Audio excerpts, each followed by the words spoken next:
नमस्कार, मैं हूं आपके साथ अंकिता पाल। बुलेटिन की शुरुआत करते हैं। हरियाणा के पहले मुख्यमंत्री पंडित भगवान दयाल शर्मा की पुण्यतिथि है। हरियाणा के मुख्यमंत्री नायब सिंह सैनी ने पंडित भगवत दयाल शर्मा को श्रद्धांजलि दी है और आपको ये भी बताते चलें कि उन्होंने सोशल मीडिया पर पोस्ट कर लिखा, महान स्वतंत्रता सेनानी हरियाणा के प्रथम मुख्यमंत्री भगवत दयाल शर्मा जी की पुण्यतिथि पर उन्हें विनम्र श्रद्धांजलि।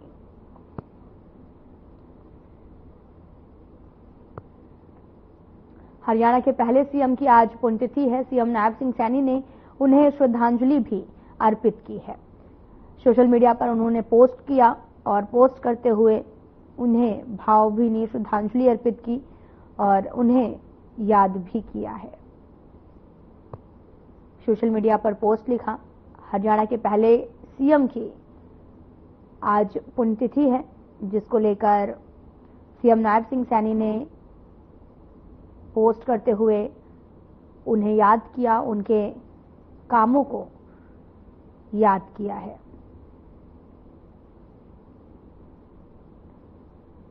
आपको बताते चलें कि सोशल मीडिया पर सीएम नायब सिंह सैनी ने भी पोस्ट करते हुए उन्हें याद किया। दरअसल मुख्यमंत्री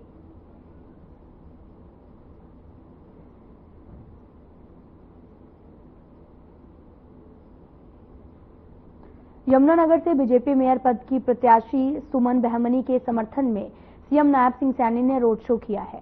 इस मौके पर भारी संख्या में लोगों की भीड़ भी उमड़ी। सीएम सैनी ने कहा कि जनता का जोश और उत्साह असीम ऊर्जा से भर देने वाला है। यमुनानगर के निकाय चुनाव प्रचार में जुटे हैं सीएम सैनी। सुमन बहमनी के समर्थन में रोड शो भी किया है। सीएम सैनी लगातार लोगों के बीच में पहुंच रहे हैं और उनसे उनकी परेशानियों को सुन रहे हैं। तस्वीरें भी आपको दिखा रहे हैं। यमुनानगर में पहुंचे थे। इस दौरान सुमन बहमनी के समर्थन में रोड शो किया है और इस दौरान बड़ी संख्या में लोग भी पहुंचे। निकाय चुनाव प्रचार का प्रचार जो है वो लगातार जारी है।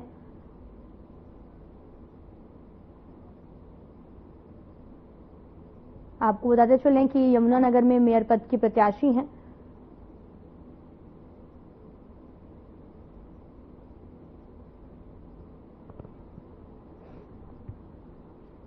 हरियाणा के कैबिनेट मंत्री अनिल विज का बयान सामने आया। उन्होंने राजद नेता तेजस्वी यादव के बयान पर निशाना साधा है और निशाना साधते हुए कहा कि उनका असली रंग सामने आ गया है और जनता अब सच्चाई जानती है। तेजस्वी ने कहा था कि जब वे केंद्र में सत्ता में आएंगे तो ईवीएम को खत्म कर देंगे, जिस पर विज ने अपनी प्रतिक्रिया दी है।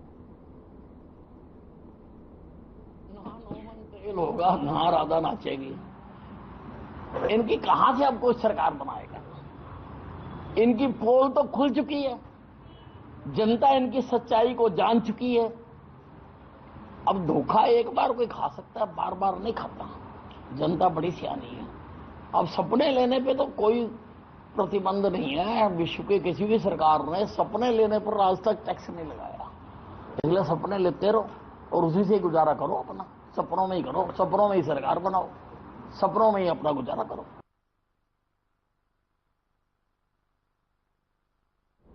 तो वहीं चंडीगढ़ में राज्यसभा सांसद रेखा शर्मा जी ने शिष्टाचार भेंट की है और महत्वपूर्ण एवं सार्थक विषयों पर विस्तृत चर्चा की है।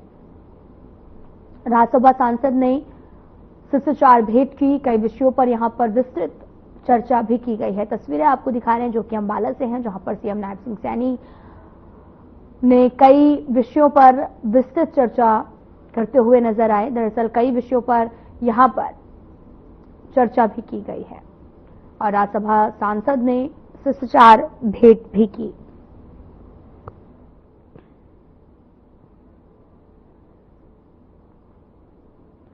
कई विषयों पर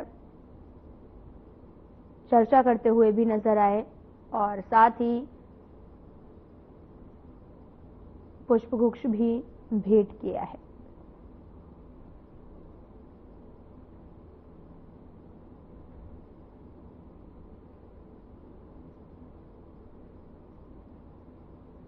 आपको बता दें कि राज्यसभा सांसद से शिष्टाचार भेंट करते हुए नजर आए। पंजाब कांग्रेस के अध्यक्ष अमरिंदर सिंह राजा पंडित ने पंजाब सरकार पर निशाना साधा। उन्होंने कहा कि 2 साल पहले सरकार ने प्रशासनिक सुधार आयोग का गठन किया था, इसका एक मंत्री भी बनाया, लेकिन मंत्री को अपने विभाग का कुछ अता पता नहीं था। विभाग को सरकार ने समाप्त कर दिया है। सुना है आपके माध्यम से और मैंने ट्वीट किया था, पढ़ा था कि 2 साल पहले आदरणीय धालीवाल साहब को एक मंत्रालय की जिम्मेदारी दी गई थी एडमिनिस्ट्रेशन रिफॉर्म्स की, लेकिन 2 साल निकल गए। आदरणीय सरकार को, बदलाव की सरकार को और मुख्यमंत्री साहब भगवंत मान जी को ये पता ही नहीं चला और आदरणीय मंत्री साहब को कि ये मंत्रालय एग्जिस्ट करता ही नहीं। तो अब जब उन्हें पता चला कि यार ये क्या हो रहा है, हमने तो इसका एक मंत्री बना रखा है, मजे मजे में मंत्री साहब लिखते रहे कि मेरे पास एनआरआई है, मेरे पास एडमिनिस्ट्रेशन रिफॉर्म्स है, तो अचनचेत कैबिनेट ने कह दिया कि अब ये मंत्रालय एग्जिस्ट नहीं करता। तो पहले हरियाणा विश्वविद्यालय अनुबंधित अध्यापक संघ ने मुख्यमंत्री नायब सिंह सैनी से मुलाकात की है, जिसमें सेवा सुरक्षा और रेवाड़ी विश्वविद्यालय से हटाए गए अध्यापकों का मुद्दा उठाया गया। दोनों मसलों पर मुख्यमंत्री नायब सिंह सैनी का ज्ञापन सौंपा गया है। इसको लेकर एसोसिएशन के अध्यक्ष विकास मालिक का भी बयान सामने आया है।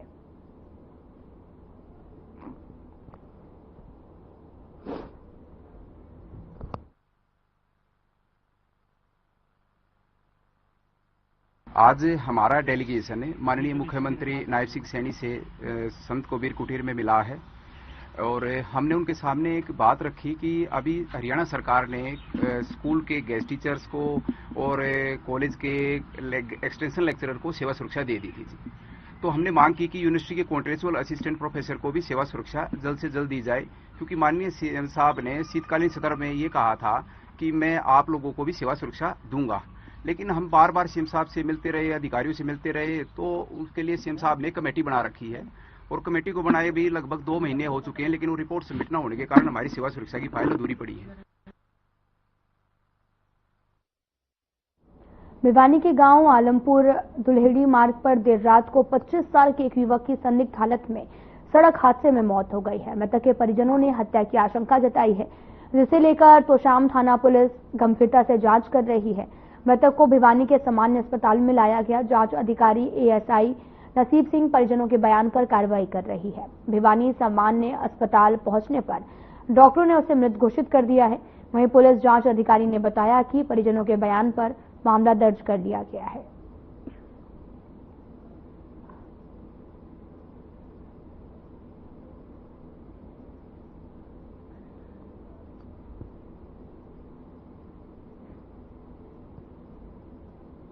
आपको बता दें कि परिजनों ने हत्या की आशंका जताई है और इस पूरे मामले पर जांच पड़ताल लगातार जारी है। दरअसल संदिग्ध हालत में युवक की मौत का मामला सामने आया, जिसके बाद में पुलिस में शिकायत की गई और पुलिस इस पूरे मामले की जांच पड़ताल में जुटी हुई है। दरअसल अज्ञात वाहन ने टक्कर मारी है और इस दौरान परिजनों ने हत्या की आशंका भी जताई है। पूरा मामला भिवानी से सामने आया है।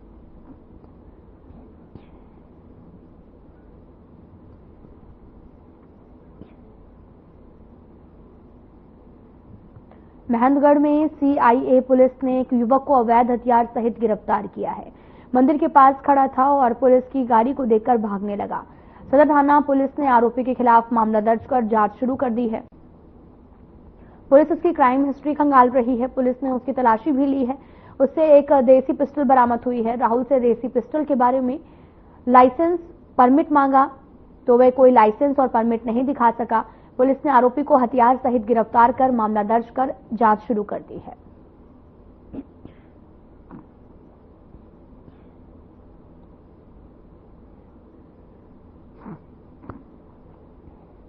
आज महेंद्रगढ़ के एसडीएम अनिल कुमार यादव ने अपने कार्यालय में एक प्रबुद्धजनों की बैठक आयोजित की, जिसमें एसडीएम ने सभी प्रबुद्धजनों से आग्रह किया कि वे अपने नगर को साफ सुथरा रखने का संकल्प लेते हुए साफ सफाई में प्रशासन का पूरा सहयोग करें और आम लोगों को भी जागरूक करें। उन्होंने बताया कि मैंने अभी बतौर एसडीएम का चार्ज कुछ दिन पहले ही लिया है और अब आम लोगों से भी मिल रहा हूं, नगर की सभी जानकारी लेकर समस्या के बारे में जानकारी ले रहा हूं और जल्दी सभी विषयों को समझकर सभी का समाधान करने का प्रयास किया जाएगा।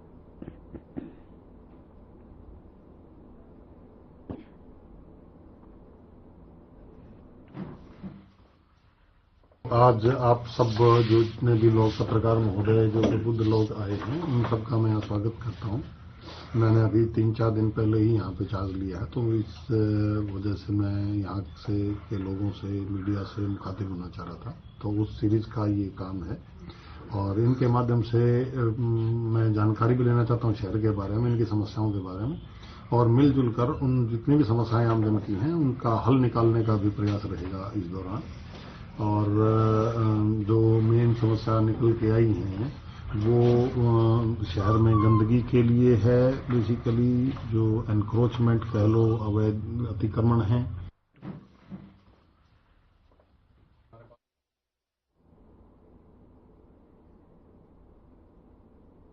हरियाणा के जींद जिले के जुलाना में गोदाम में बीती रात भीषण आग लग गई है। पुरानी अनाज मंडी स्थित पुलिस चौकी के सामने स्थित गोदाम में रात करीब 10 बजे आग लगने की सूचना मिली। पुलिस और फायर ब्रिगेड की टीम तुरंत मौके पर पहुंची, आग पर काबू पाने का प्रयास किया गया। फायर ब्रिगेड कर्मचारी विनोद कुमार ने बताया कि डायल 112 के माध्यम से उन्हें सूचना मिली। जुलाना की पुरानी अनाज मंडी में दुकानों में आग लगी है। सूचना मिलते ही तुरंत प्रभाव से घटनास्थल पर पहुंचे। यहाँ पर 4 से 5 दुकानों में शॉर्ट सर्किट में से आग लगना बताया गया है।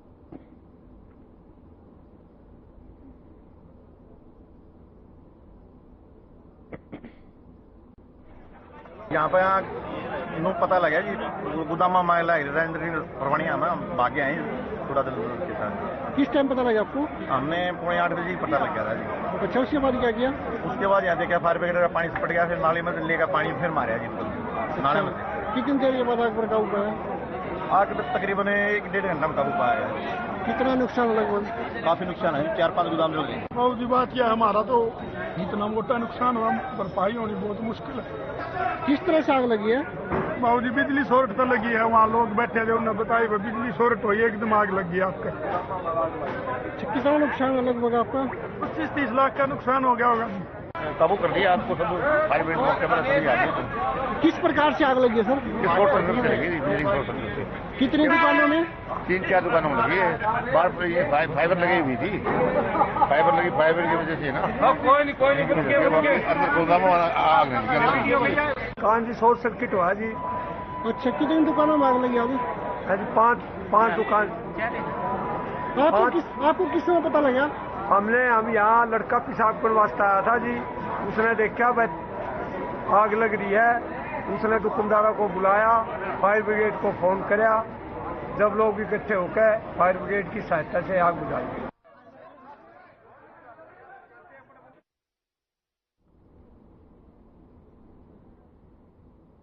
2 दिवसीय मेले में फरीदाबाद, पलवल और मेवात जिले के 800 किसानों ने हिस्सा लिया है। मेले के दौरान 2 दर्जन से अधिक किसानों को बागवानी रत्न पुरस्कार और बागवानी सम्मान रत्न पुरस्कार वितरित किया गया।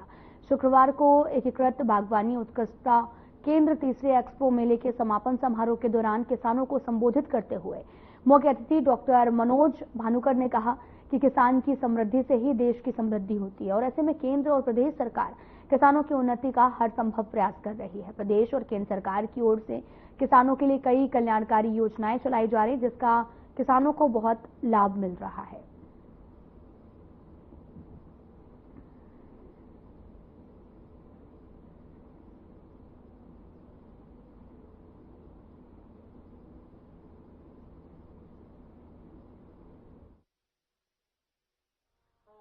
और फिर देखना आपका माल कितना बिकेगा और ज्यादा रेट में बिकेगा, क्योंकि वो एक दूसरे पे जाता है तो वहां पे काफी लोग आ जाते हैं इकट्ठे।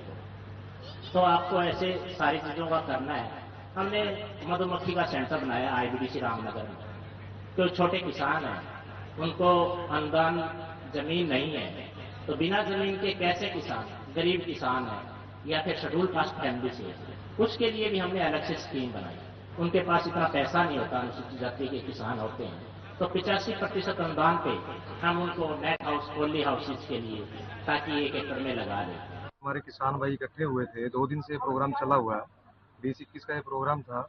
तो इनको हमारे जो भी तकनीकी हमारे विशेषज्ञ हैं, उन्होंने इनको सारी जानकारी दी है बागवानी में, बाग लगाने की विधियाँ, सब्जी लगाने की विधियाँ, सारा कुछ इनको जानकारी देकर यहाँ से संतुष्ट कर भेजा जा रहा है और ये बहुत ही सफल प्रोग्राम है। किसानों को हमने यहाँ पर बताया है कि बागवानी विभाग जो कार्य कर रहा है वो किस तरह से किसानों के हित में सब्सिडी की स्कीमें चलाता है। अलग अलग स्कीमों का उनको विवरण दिया गया है, अलग अलग सब्सिडीज के बारे में सारा कुछ उनको बताया गया है।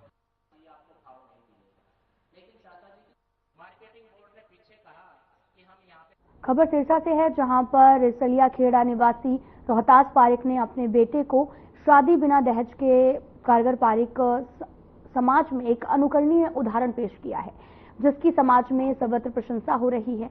और रिसलिया खेड़ा निवासी रोहतास पारिक के पुत्र की शादी 20 फरवरी को धूमधाम से शादी हुई थी।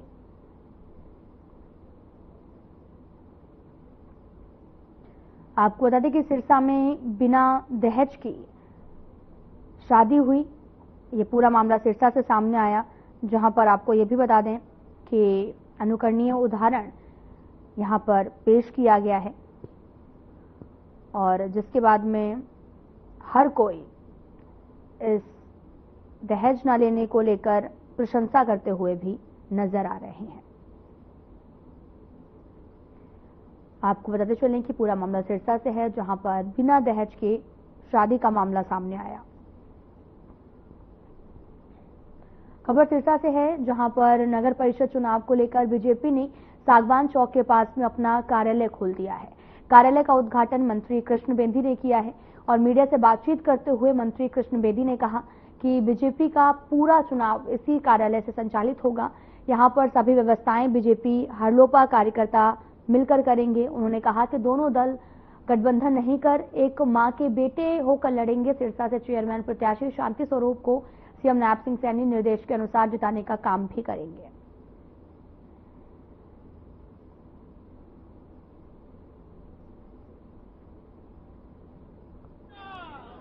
बहुत खुशी की बात है कि सबसे लोकप्रिय नेता नरेंद्र भाई मोदी जी ने यहाँ हमारे जो प्रदेश की टीम को यहाँ भेजा है। जिला की टीम ने, प्रदेश की टीम ने मुझे यहाँ जिम्मेदारी सौंपी है। एनडीए की तरफ से दोनों घटक के हमारे नेता यहाँ बैठे थे। पब्लिक में भी पूरा जोश है। हर जगह जो हमें कमी रही थी असेंबली और पार्लियामेंट में, उसको अब पूरा करने का काम करेंगे। और सभी वार्डों के प्रत्याशियों का संयुक्त कार्यालय हमने सागवान चौक सिरसा में अभी इसका हवन के साथ उद्घाटन किया है। हमारा पूरा चुनाव सिरसा का यहीं से संचालित होगा। यहाँ पर सारी व्यवस्थाएं अलोपा और भाजपा कार्यकर्ता मिलकर करेंगे और संयुक्त रूप से पूरा नगर का चुनाव हम संयुक्त रूप से गठबंधन नहीं, एक मां के बेटे होकर लड़ेंगे। और यहां से हमारे प्रत्याशी भाई शांति स्वरूप जी को और नायब सिंह सैनी जी का जो हमें आदेश है, जो निर्देश है, उसके अनुसार उनको विजयी करने का काम करेंगे।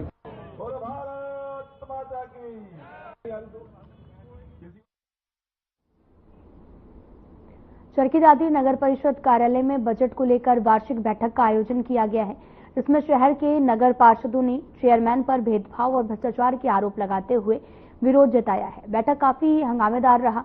इस अवसर पर नगर परिषद चेयरमैन बख्शीराम सैनी ने कहा कि शहर के विकास के लिए 39 करोड़ रुपए का बजट पेश किया गया है, जिसमें शहर में साफ सफाई, स्ट्रीट लाइट, सड़क व्यवस्था को दुरुस्त किया जाएगा।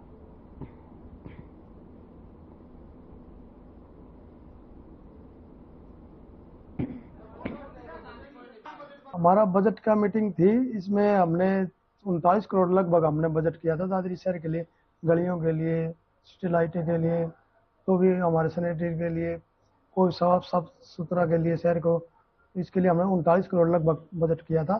कुछ पार्षद है हमारे काफी दिन से राजनीति कर रहे हैं, वो इसमें बजट के अड़चन लगा के उन्हें विरोध करते हैं। हर बार हर मीटिंग में, पहली मीटिंग एक लगा लो उसमें विरोध, शुरू से आज तक जितनी मीटिंग हो उनमें सब में विरोध करते हैं अपनी राजनीतिक चमकाने के लिए। बार बार यही वो करते हैं। ये जी एक बजट की मीटिंग थी, विशेष बैठक होती है, साल में वार्षिक होती है। इसमें हम अपनी आमदनी का वो ब्यौरा देते हैं, हमारी आमदनी कितनी है, खर्च हमने कितना करना है, डेवलपमेंट चार्ज के ऊपर हमने क्या करना है। तो हमने ये हमारे को एक पन्ना दे दिया, चेयरमैन साहब ने भेज दिया, एक सिंगल। इसमें न तो किसी आमदनी का ब्यौरा है, न हमारा खर्च का ब्यौरा, न हमारी आय का है। तो इसमें हमारे को हमने सबसे पहले ये कहा कि भी आप हमारे को वो दस्तावेज उपलब्ध कराओ जो बजट पिछले समीक्षा बजट की आपने कितना सफाई के ऊपर खर्च किया।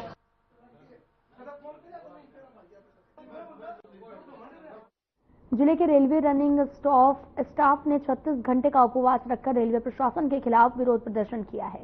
जिले के लोको पायलटों के संगठन ऑल इंडिया लोका रनिंग स्टाफ एसोसिएशन की राष्ट्रीय कार्यकारिणी के आह्वान पर यह प्रदर्शन किया गया। AILRSA एंड आपको बताते चलें कि यहां पर बैनर तले 36 घंटे का उपवास रखकर रनिंग स्टाफ के प्रति रेल प्रशासन की नीतियों का विरोध जताया। वहीं AILRSA के उपाध्यक्ष प्रमोद सैनी ने 7वें वेतन आयोग की सिफारिशों के अनुसार DA 50% से अधिक होने पर सभी रेल कर्मचारियों के लिए TA भत्तों में 25% की वृद्धि की है और पुराने रेट के अनुसार दिया जा रहा है।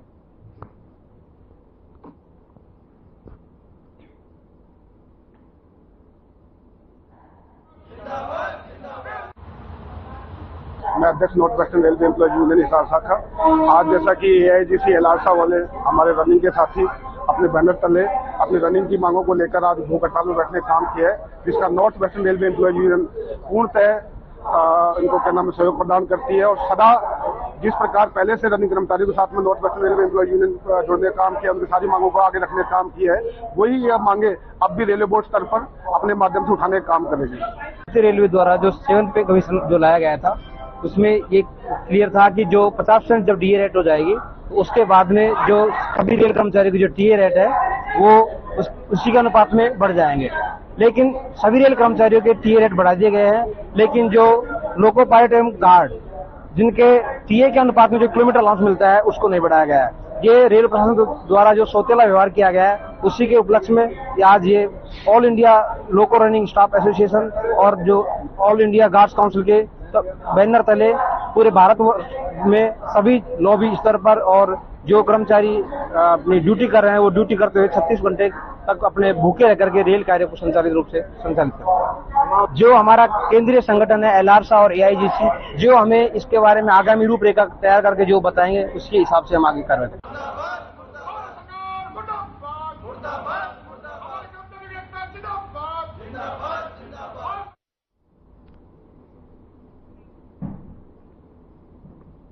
फिलहाल में इतना ही। नमस्कार।